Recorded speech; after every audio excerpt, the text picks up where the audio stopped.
What happens when a security guard mocks a woman for dressing poorly, only to discover she's the CEO of the company he works for? In this story of judgment, humility, and unexpected twists, a single moment changes everything for both of them. The corporate office building stood tall in the heart of the city, a gleaming high-rise that housed some of the most prestigious firms. The lobby was always bustling, employees hurrying in and out, the air thick with the hum of busy professionals. Its polished floors and sleek designs screamed wealth and status, a place where appearances meant everything. At the entrance stood the security guard, a middle-aged man with graying hair and a look of quiet superiority. He had worked here for years, and over time, his pride in his position had grown. He had come to believe that his job, keeping an eye on the building's tenants, was a reflection of his own importance. The people who walked through the doors, he thought, were either like him or above him. He was quick to judge those he deemed out of place, particularly those who seemed to lack the polished look that fit the building's image. That day, the guard's gaze landed on a woman stepping through the revolving doors. She was dressed simply, in a worn sweater and faded jeans, carrying nothing more than a large purse. To him, she didn't fit. She looked out of place, like someone who had gotten lost in a world of wealth. He raised an eyebrow, ready to dismiss her, but the woman walked with a quiet confidence, her head held high, unfazed by the judgment that lingered in the air around her. The woman stepped through the lobby's revolving doors, her shoes scuffing softly against the polished floor. She wasn't dressed for the part. Her faded jeans and oversized sweater spoke of someone who wasn't used to this kind of environment. She glanced around briefly, scanning the lobby, before making her way toward the elevators. The security guard, stationed near the front desk, noticed her immediately. He couldn't help but smirk to himself. Her plain clothes were out of place in a building that boasted luxury, and she seemed unaware of how mismatched she looked in a world of sleek suits and shiny heels. As she neared him, he leaned forward slightly, his tone dripping with sarcasm. "You lost, ma'am?" he asked, his eyes scanning her attire. "This is a pretty fancy building for someone dressed like that. You sure you're in the right place?" The woman didn't flinch, nor did she seem surprised. She looked him straight in the eye, her expression calm and composed. Without a word, she simply brushed past him, her steps confident and purposeful, as though his words didn't even register. The guard watched her walk away, a feeling of superiority still lingering in him. But there was something in the way she carried herself that made him pause for a moment. It was as if she didn't need to answer him. Her presence alone spoke volumes. As the woman disappeared into the elevator, the security guard leaned back in his chair, still shaking his head. He couldn't quite understand how someone could be so out of place and yet so completely unbothered by it. In his mind, there was no way she belonged in this building. She was just another wannabe, trying to look important, trying to fit into a world she had no business being part of.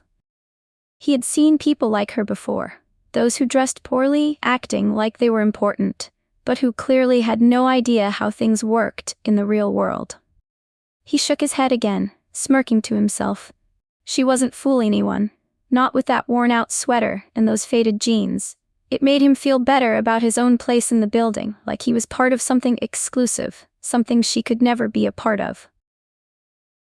The rest of the day passed without much event, but the security guard couldn't let go of the thought of the woman.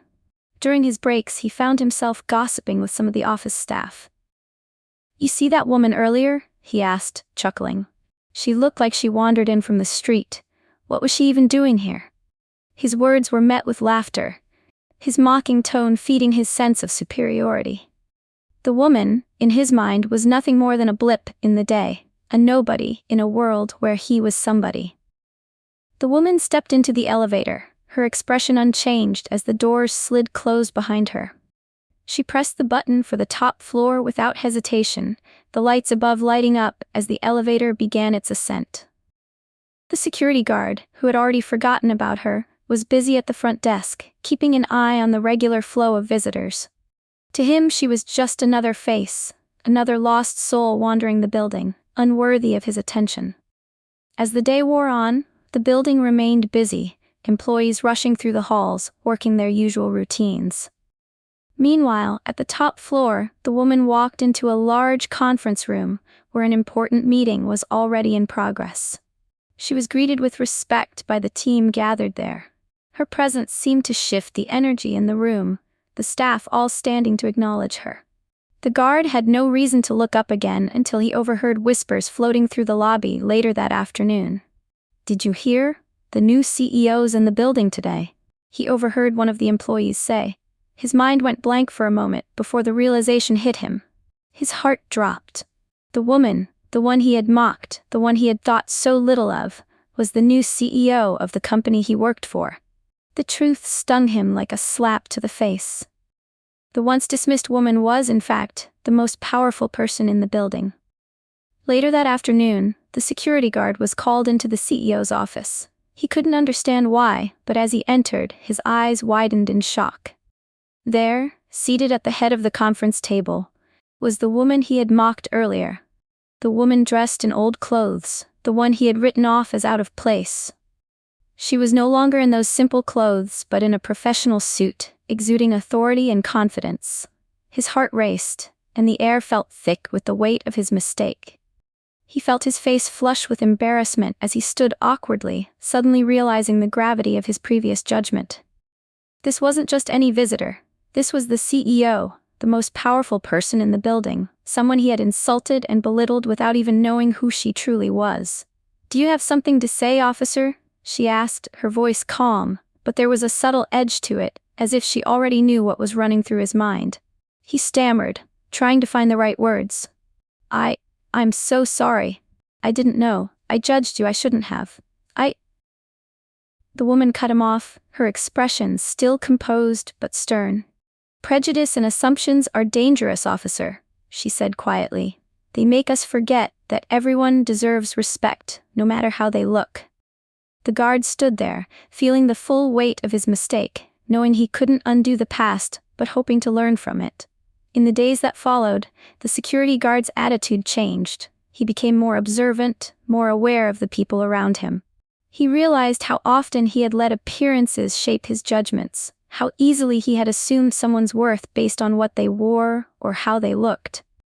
Slowly, he began treating everyone with more respect, no longer dismissing anyone based on first impressions, no longer making assumptions about who belonged and who didn't. He found himself offering small gestures of kindness, like holding the door open for visitors or greeting everyone with a polite smile. The change wasn't dramatic, but it was genuine, and it felt like the first step toward becoming a better person. As for the woman, now firmly in her role as CEO, she never addressed the guard's behavior directly. She didn't need to. Her silence was its own lesson.